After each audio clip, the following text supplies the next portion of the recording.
अस्सलाम वालेकुम। मेरा नाम अदील अहमद है। मैं पर्थ का रहने वाला हूँ। मेरे दो बच्चे हैं। एक मेरी बेटी थी आनिया अहमद जो 9 साल 2 महीने की थी। एक मेरा बेटा है जो ऑलमोस्ट 11 साल का है। हम पाकिस्तान आए हुए थे। हमने हज किया। हज की वापसी थी हमारी 10th of June in the morning. हम घर आए, हम सो गए। उसके बाद हम शाम में अपने अंकल की तरफ जो कि मेरे फादर इन लॉ हैं वहाँ पे हम खाना खाने गए, which is again 10th of June. हम वहाँ से तकरीबन 11:15 बजे वहाँ से निकले। तो हमने हमारे एक और अंकल हैं जो मेरी वाइफ के मामू हैं, उनके घर पे हमने थोड़ी सी चीज़ें ड्रॉप करनी थी। हम उनके घर के सामने हमने गाड़ी रोकी तो इतनी देर में 2 चोर हमारे पास आए। उन्होंने बोला कि हमें सारी चीज़ें दे दें। हमने उनके साथ कोऑपरेट किया। हम उनको सारी चीज़ें जो हमारे सामने थी हमने दी। अभी हम दे ही रहे थे उनकी चीज़ें। उन्होंने कुछ चीज़ें हमसे ली।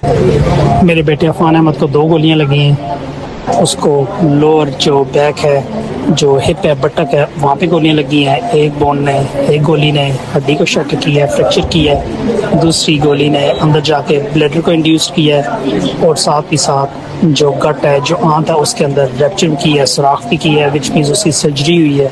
अभी वो डेंजर से बाहर है लेकिन प्रोलॉन्ग पीरियड है। अफान को अबाउट 40 मिल का होल है बटक के ऊपर और मेरे बाजू में भी अबाउट 30 से 40 मिल का होल है। AK-47 से हमें मशीन गनों से गोलियाँ मारी गई हैं। जो मेरी बेटी हैं उनके जारी जो मैंने देखा वो 3 से 4 निशान थे ज़ख्म के और वो मौके पे ही शहीद हो गई थी। अस्पताल पहुंचने से पहले वो शहीद हो चुकी थी। आल दो पुलिस कह रही है कि वो हॉस्पिटल जाके शहीद हुई थी। नहीं, ये रॉन्ग है। वो ऑन द स्पॉट ही शहीद हो चुकी थी। हम जब घर आए उसके बाद जब मैंने गाड़ी वहाँ से चलाई भी तो CCTV वालों ने हमें फॉलो किया और लेकिन अल्लाह का लाख शुक्र था कि मैंने समहाउ 2 गोली लगे हुई गाड़ी चला ली। लेकिन उन्होंने हमारी गाड़ी पे इतनी फायरिंग की कि हमारी जो गाड़ी की ब्रेकें थी सारी फेल हो गई थी। बहुत ही ज़्यादा उन्होंने हम पे फायरिंग की है। उसके बाद हम घर आए। मैं अंकल के घर पे किया जो मेरे फादर इन लॉ हैं। उन्होंने वहाँ से हम वहाँ पे रैंडम बंदे तो उन्होंने हानिया को, मुझे, मेरी वाइफ को उन्होंने अस्पताल में छोड़ा और बाकी बाद में मेरा बेटा जो था वो बाद में आया था हॉस्पिटल में। ये सारी स्टोरी है। रही बात आपके क्वेश्चंस की कि गवर्नमेंट ने हमारी क्या हेल्प की है, तो गवर्नमेंट ने हमारी सो फार कोई हेल्प नहीं की है। हमारे जो DPO हैं उन्होंने 1-2 बार विज़िट किया हमें, लेकिन एट द सेम टाइम उनकी बिल्कुल ही ओपिनियन है कि वो हमारे जो CCTV वाले हैं उनको किसी तरह बचा लिया जाए। कभी वो पहले उन्होंने बोला कि कुछ है ही नहीं, अभी वो कह रहे हैं कि नहीं हम एक बंदे को चार्ज करेंगे। कभी वो कहते हैं कि हम सेक्शन 302 लगाएंगे, कभी कहते हैं 322 लगाएंगे और उसमें भी ये क्या है कि वो उसको मिनिमम सज़ा पे रखना चाहते हैं। उन्होंने उसको सिर्फ डिसमिस किया बंदे को, वो भी एक बंदे को जो शुड हैव बीन 2+। तो अभी तक ये स्टोरी है। लेकिन हम इनके ना यहाँ के इलाज से खुश हैं और ना किसी और चीज़ से खुश हैं। ये मैनिपुलेट करते हैं चीज़ों को बहुत ही ज़्यादा, कहते कुछ हैं, आके मिलते हैं, अच्छे से मिलते हैं, लेकिन इन द बैकग्राउंड कुछ और करते हैं। रही बात ऑस्ट्रेलियन गवर्नमेंट की, तो मैंने रब्ता किया था कंसुलेट को। वो आए थे, हमें मिलने आए थे। किम भी आई थी, वली भाई भी आए थे और उन्होंने मुझे बोला कि वो कल दोबारा आएंगे मिलने के लिए। लेकिन एट द सेम टाइम वो रिकमेंड करके गए हैं कि ये हमारी लॉयर्स की लिस्ट है। इसके अलावा हमें कोई अभी तक हेल्प नहीं मिली है। हमें फाइनेंशियल हेल्प बिल्कुल भी नहीं चाहिए। हमें कोई GoFund पेज नहीं शुरू करना, ना हमने कुछ और किसी बंदे से हमें खैरात की ज़रूरत है। All we want to do is we want to make sure कि हमारे साथ जो हुआ वो ये इसको पुट टू बेड किया जाए। जिस बंदे ने हमें मारा है, CCTV वाले ने, पुलिस वालों ने, उनको सज़ा मिलनी चाहिए ताकि ये वाक़या रिपीट ना हो और CCTV वालों के इख्तियारात को कम किया जाए। This matter should be taken very seriously. मैं उनको ईमेल भी करूँगा एंथनी अल्बनीज़ को। मेरी उनसे रिक्वेस्ट है कि वो हायर चैनल्स पे जो हमारे यहाँ के पाकिस्तान के शहबाज शरीफ हैं उनको फ़ोन कॉल करें, उनसे मिलें, उनसे ईमेल करें। Whatever he needs to do, it needs to be done properly ताकि इस चीज़ को सही से इन्वेस्टिगेट किया जाए।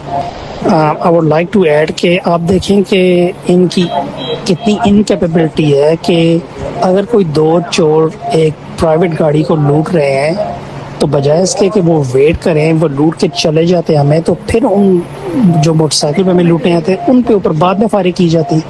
बजाय इसके कि हमारी गाड़ी पे पास वो चोर खड़े थे, उन्होंने हमारी गाड़ी पे फायरिंग शुरू कर दी। CCTV वालों ने जवाबन इन चोरों ने हमारी तरफ से फायरिंग शुरू कर दी और ये सारा सिलसिला जो इस तरह ख़राब हो गया। ये इंतहाई इनकम्पिटेंट लोग हैं CCTV वाले। इनके अंदर कोई प्रोफेशनलिज्म नहीं है, इनको कोई दिमाग नहीं है। इनको बस राइफलें दी हुई हैं, मशीन गनें दी हुई हैं ये बस जो है ना बस गोलियां चलाने के माहिर है और इनके पास कोई दिमाग नहीं है, कुछ भी नहीं है।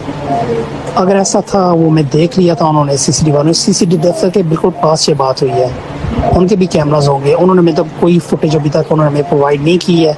ऑब्वियसली जो फुटेज मिली है अभी सो फार वो हमें एक गली जो थी लोकल होम था वहाँ से मिली है। सीसीडी के अपने ऑफिस के बाद डेफिनेटली फुटेज होगी, वो फुटेज पब्लिक को दस्तयाब होनी चाहिए कि उस वक्त वहाँ पे क्या हो रहा था।